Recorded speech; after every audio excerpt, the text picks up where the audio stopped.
Is Renaissance music badly played? Badly played? Yeah, well, maybe there's a better way of saying this. Baroque music, the name Baroque means bizarre. Барочная музыка,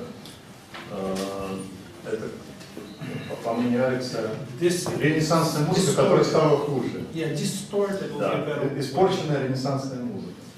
It's still essentially Renaissance music, but it has become distorted in some ways.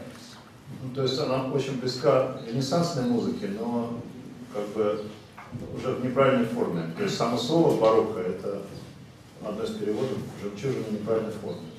Seen from our point of view, looking back, Baroque music is very rich, very beautiful, and very harmonic. But viewed from the people there, it was always a little bit awkward. Если смотреть с нашей стороны, из нашего времени, барочная музыка очень гармонична, очень красива. Но если представить, как это было для людей, которые жили в эпоху Ренессанса, и вот наступила эта эпоха, для них эта музыка была странной, необычной. So we should relate Baroque interpretation as to the Renaissance music as an evolution of Renaissance music. Поэтому, когда мы играем барочную музыку, мы должны к этому подходить как интерпретировать ее как эволюцию музыки Ренессанса. Both in the teachings of Palestrina as the structure of the music, but also in the prevalence of dances and the way the music flows. Подходить как бы к ней как к музыке Палестрины, которая очень организована, но в то же время не забывать о различных танцевальных формах, которые появились. So in a piece like this, we need to get the feeling of movement that's also common in the dances all the way back to Renaissance music. И, например, вот в этой части, в этом произведении мы должны почувствовать это движение, которое также характерно для ренессансных танцев, для очень старинных танцев. Seen from our point of view, looking back, Baroque music comes after the Romantics. We look back, we see modernism, we see Romantics, classical, and then we see Baroque. Когда мы из нашего времени смотрим на барочную музыку, мы уже знаем, что такое романтизм, что такое модернизм, классицизм, и только вот за всеми этими стилями, там где-то сзади находится барокко. So it's very normal for us to look at Baroque music already with the knowledge of what happens in classical, romantic, and modern. И для нас это обычное дело, как бы смотреть на барочную музыку уже с точки зрения того, что того знания, которое у нас уже есть, о классической, романтической, модернистской музыке.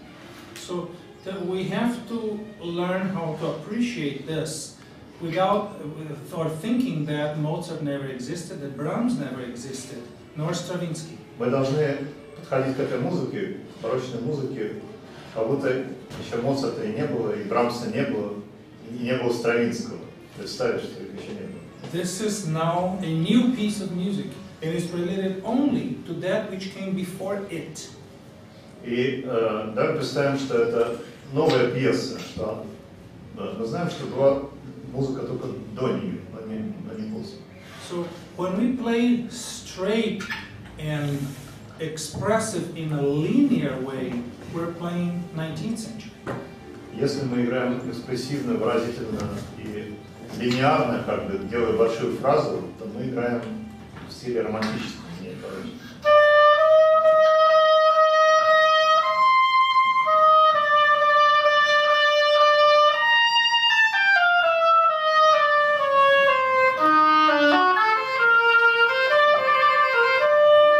It's very beautiful, but it's completely wrong. Это очень красиво, но абсолютно неправильно. So what we need to do is relate this music to that which inspired it, which is Renaissance. Наша задача приблизить эту музыку к той эпохе, которая вдохновила появление этой музыки, то есть к Ренессансу. So the music must have a lot more flow and a lot more low points, not always constant. Музыка не должна интерпретироваться вот так вот постоянно на одной линии, а больше вот это движение, которое изобразил. And let's agree that Bach's music is so beautiful. It doesn't matter which way you play it, it's always going to sound good. Да, но с Бахом такая история, что как его не играть, все равно это будет замечательная музыка. So but to really find out how Bach was inspired, I would put 2 beats per bar only. Чтобы представить, каким образом Бах сочинял эту музыку, что его вдохновило, давайте сделаем только 2 сильные доли в такте.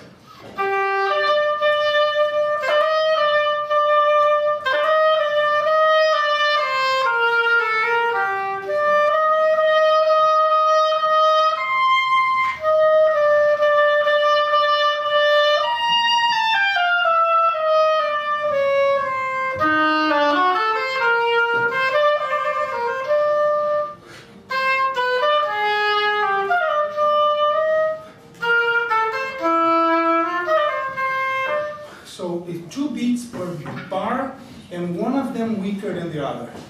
Двумя опорами в такте, и при этом вторая слабее, And чем первая. the order of these can change. Sometimes it's the first, sometimes the third. Other times the third beat is more important than the first. Иногда вот эта взаимосвязь этих долей по важности, она меняется. Иногда третья доля становится важнее, чем первая. Наоборот. And it's up to the performer to know which one would better. И это зависит от исполнителя, какой он выберет более сильные опоры, первую долю или третью. А можно иногда пропускать первую долю, допустим, вот в первый день? Is it possible sometimes even not to pay more attention for the first beat? Yes, sometimes it happens that it's the third, like here. Yeah. Иногда да, третья доля важнее, когда Yeah, первую but можно here's the играть. first.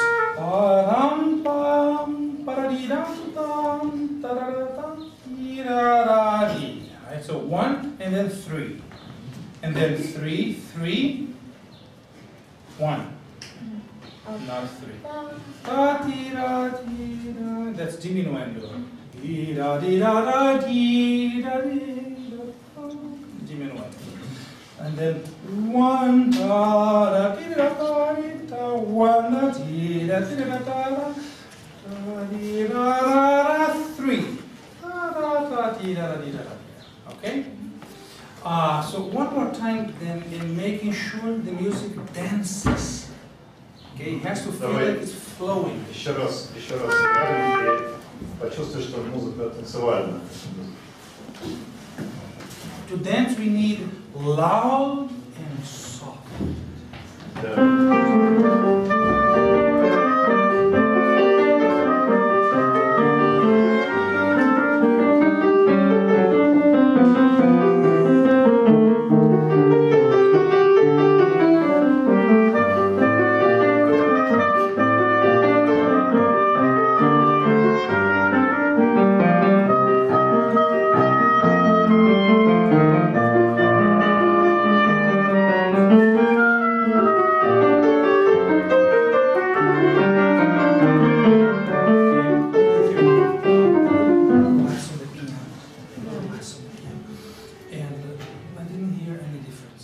Я сейчас не слышу никакой разницы, к сожалению.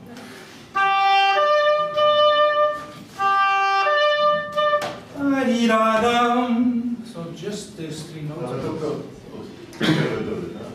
Yum.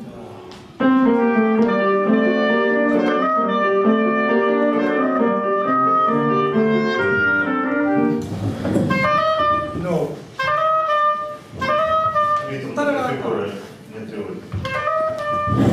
Ага.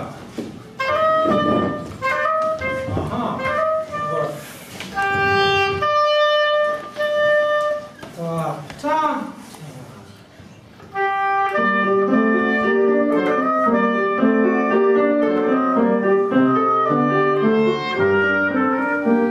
There is a limit to which we hear ourselves and we are satisfied. Есть определенный лимит, как мы слышим свою игру и вот этот вот уровень, когда нас это удовлетворяет. She's playing at that limit right now. She's satisfied. Вот ты играешь вот до этого лимита, тебя устраивает.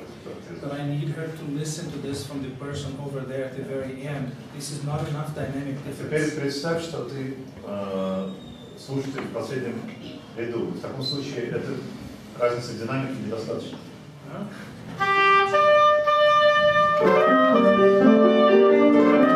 No, this is wrong though.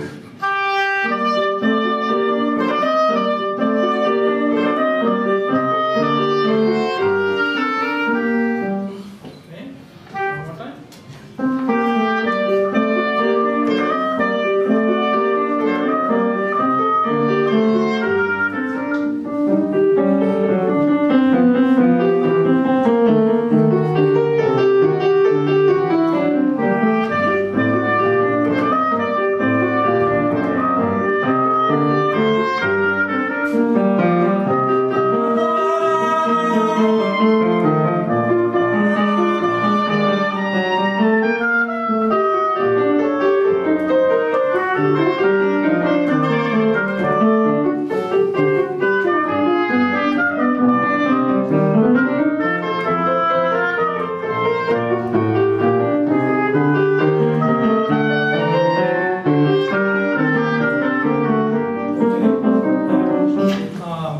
This goes along with what I was saying before, how a G minor piece can sound so aggressive. Это тот случай, о котором я уже говорил заранее, что соль минор может звучать достаточно агрессивно. And I invite you all to listen to both the oboe version in G minor and the flute version in D minor to see how there's a difference in character between the two. И я предлагаю вам послушать по возможности из гобойной соль-минорной версии и флейтовую си-минорную версию, чтобы услышать, какой разный характер у одной и той же пьесы. And we need to return ourselves to the sensitivity of looking at every key as a different character. Нам необходимо вернуться к этой чувствительности, понимание того, что каждая тональность имеет свой собственный характер. And we today have major key, which is supposed to be happy, minor key, which is supposed to be sad, but when it's a sonata in A minor, it's supposed to mean a certain character. В наше время мы больше рассуждаем о том, что мажор — это радостная музыка, минор — это печальная музыка, но соната не случайно написана, например, в ля миноре, это означает какой-то определенный характер. When you hear lots of pieces in G minor, you begin to notice that they have something in common. They have a certain center of anxiety. В этой музыке барочной мы часто находим произведения, очень много произведений в соль миноре. Значит, что это означало для композитора? Something? Well, any composer from Baroque to 19th century, if it is in G minor, we're going to hear that there's a certain, extra aggressiveness in it. Aggressive. Aggressive. Он связывает это с некой агрессией. So what we see here now, looking at this specifically from the G minor point of view, not the B minor of the flute, is we need to explore how these intervals develop musically. Сравнивая эту версию, си-минорную версию для флейты и соль минорную, мы можем увидеть разницу, как интервалы заложены здесь, но как насколько они развиваются. Some of these intervals are forbidden. Некоторые из интервалов, которые Бах здесь указывает, они как бы запрещены. This entire piece, the first and last movement especially, but the first movement more, is full of intervals which are not supposed to have been written. Первые и последние части особенно, они полны интервалов, которые, в принципе, по правилам нельзя было использовать.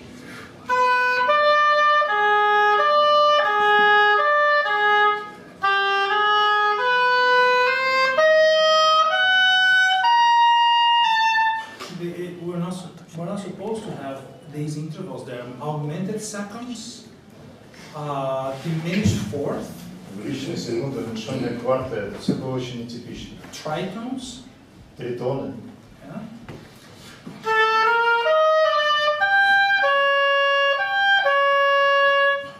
And we can get away with this because there are appoggiaturas, but Bach is exaggerating it. He's doing too much of it. Можно думать, что это украшение, но Бах всегда очень сильно злоупотреблял им, очень много их здесь написал. There were even some sixths which were not very welcome, which should be avoided. Некоторые сексты здесь вообще, в принципе, должны были избегаться композиции. Today is one of the things that attracts us most for this piece, but we need to return to it the danger of what we are doing. Сейчас, возможно, если эти интервалы звучат естественно и обычным образом, но мы должны представить, как это было в то время и как было опасно их использовать в музыке. If we play the interval just as it's written, it's going to sound very ugly because they're not supposed to be there. Если мы просто будем играть то, что написано, без всякого внимания, то это будет немножко глуповато выглядеть, а непонятно для чего это.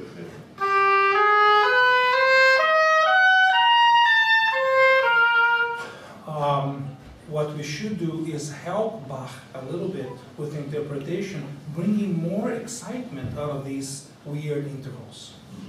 То, что мы должны сделать, играя эту музыку, это помочь Баху донести вот эти вот необычные интервалы, больше их интерпретировать.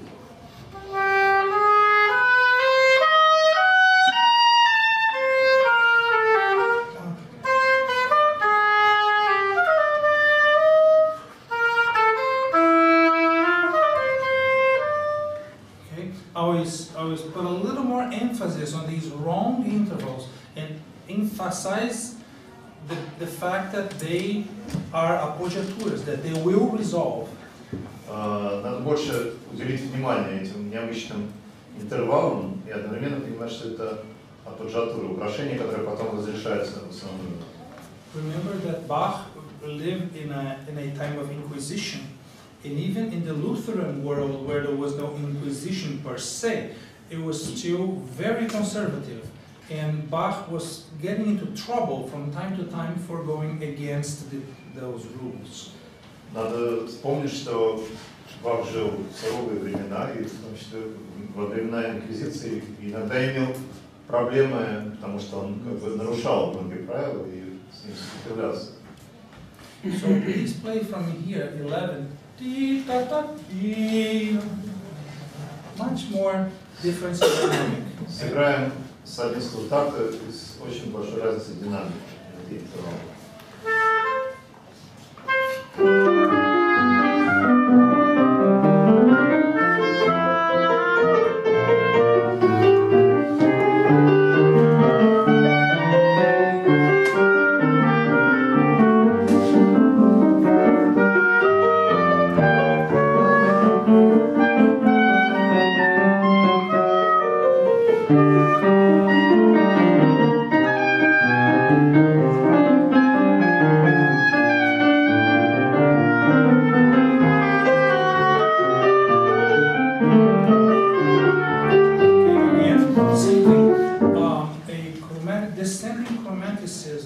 is symbol of great personal loss or death. Descending chromatic. Да, нисходящий хроматизм — это символ смерти или какой-то очень большой печали. Okay, this goes from Baroque all the way to Wagner, that the chromaticism was used this way. Эта интонация хроматическая, она идет со времен барокко вплоть до Вагнера и означает, в общем, одно и то же. So it requires a specific way of interpreting that carries the weight of that feeling of personal loss. И очень важно такие места, вот нисходящие хроматизмы, интерпретировать, чувствовать как будто какую-то личную потерю. So this puts a lot of energy into this measure, which we do then the opposite by playing more relaxed here. Вот это место хроматическое, оно гораздо более напряженное, чем потом расслабление в следующем такте.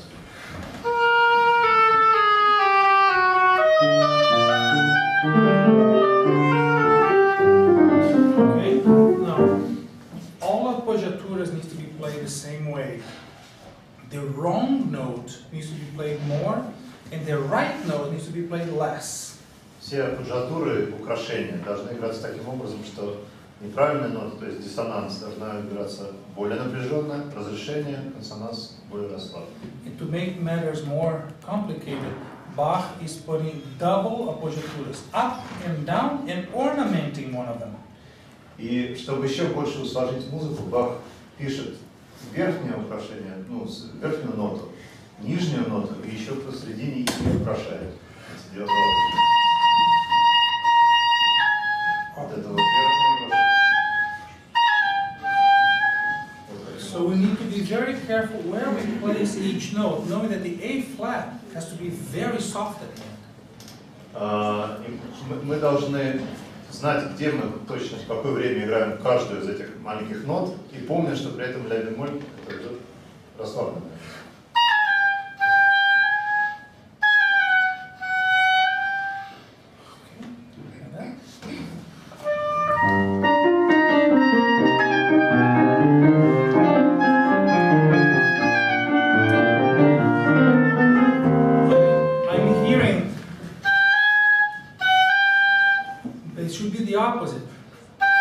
Наоборот. Сильнее диссонансное.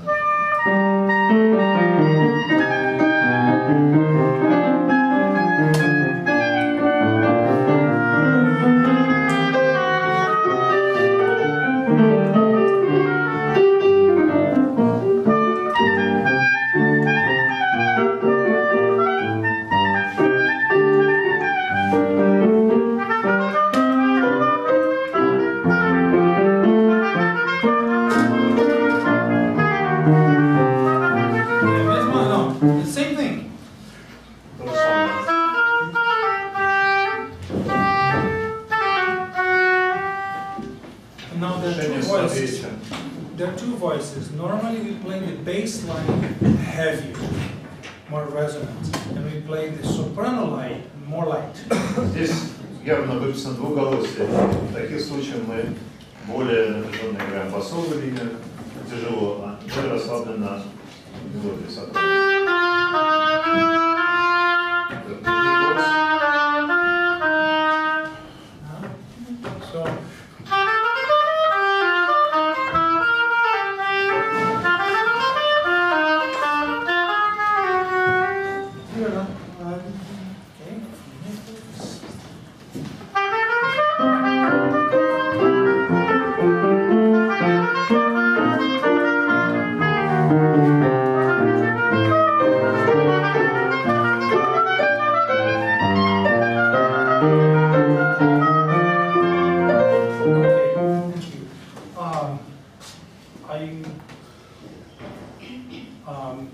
Sorry that I don't hear it,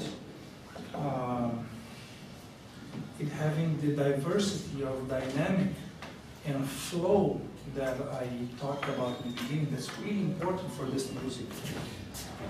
Очень важно то, что о чем он говорил, это очень важно в этой музыке. Пока он не слышит большую разницу.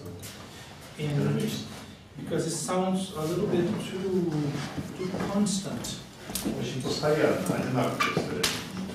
So I need you all to understand, people say we don't have recordings from the Baroque time, but actually we do. Конечно, часто можно слышать мнение, откуда мы знаем, как играть эту музыку.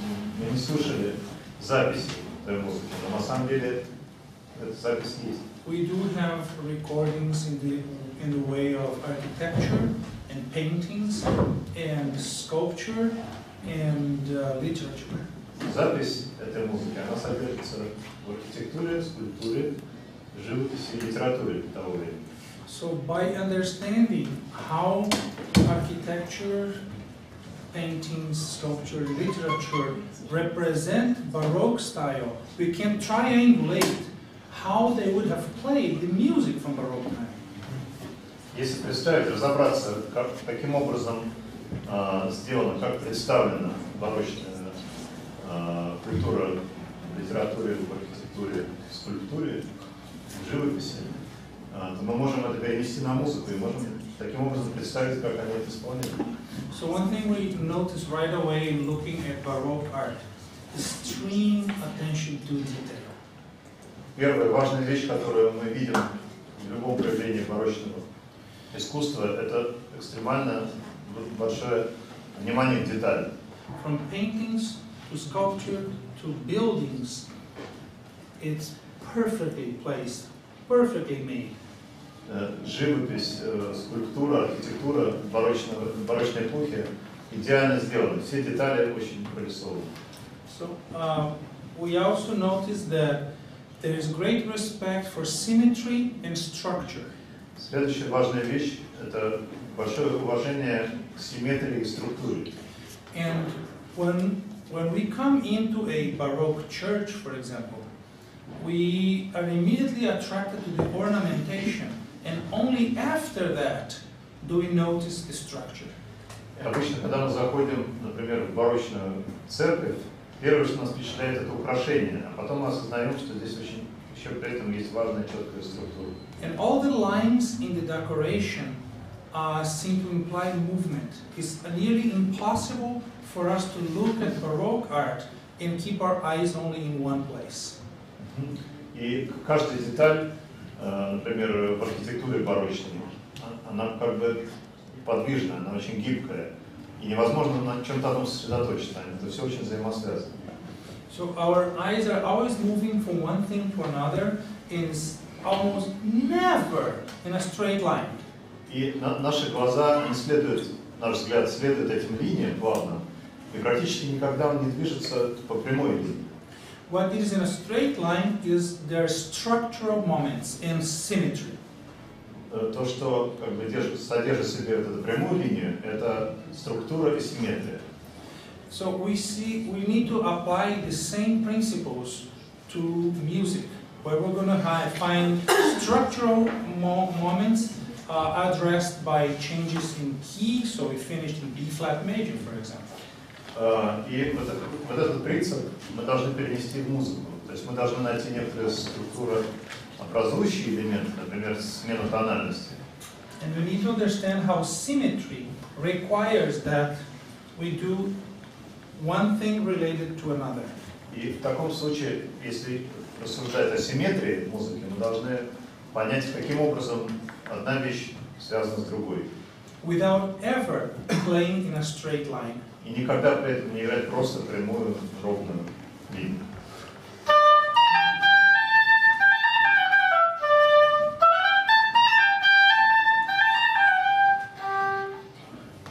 Okay, so we have two statements. Yeah?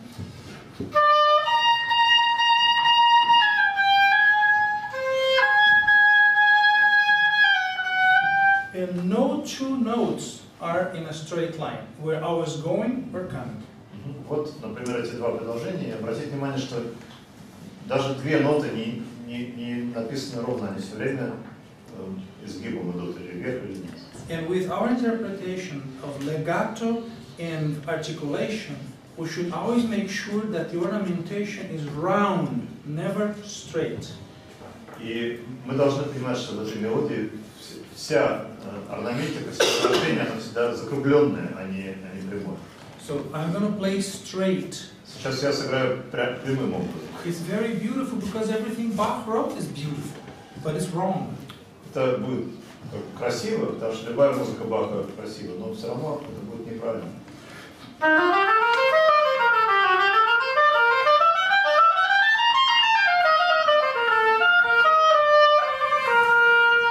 Now I'm going to play with the ornamentation round. Теперь я сыграю с закругленным вариантом. Прошу.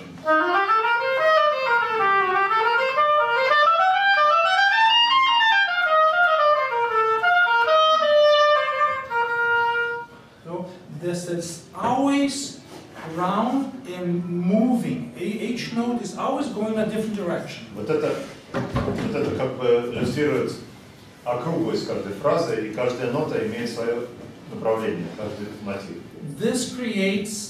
This is what is the distortion of music that Baroque represents against Renaissance. И вот это как раз то самое изменение принципиальное, которое музыка барокко привнесла в ренессансную музыку. What you see in Renaissance, straighter lines, clean, the buildings, the paintings also is much more straightforward. Baroque that begins to create some new ideas. Если мы смотрим на ренессансную культуру, на ренессансную скульптуру, все очень как раз линейно, очень прямо. А барокко наоборот, оно что-то предлагает новое, необычное, вычурное и закругленное.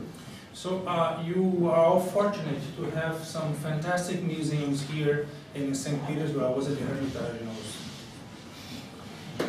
marvel. Вы очень счастливы иметь здесь замечательные музеи. Я был несколько дней назад в Эрмитаже, абсолютно обалдел. Where we come from, we are glad to see one Renoir per year, and there they have a room full of them. Вот из страны, откуда мы с Бруно родом, для нас одна картина Ренуара — это огромное событие, а здесь огромное количество картин в одном музее.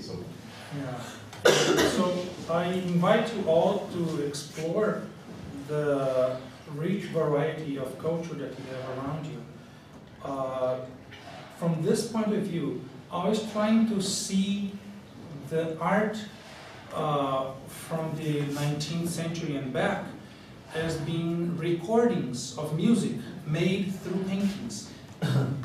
Я как бы предлагаю вам изучить всю культуру, которая вас окружает, и понять, что, например, та же самая живопись 19 века или более ранняя, она является записью музыки, и то, как мы должны исполнять музыку того времени. So, спасибо. Спасибо.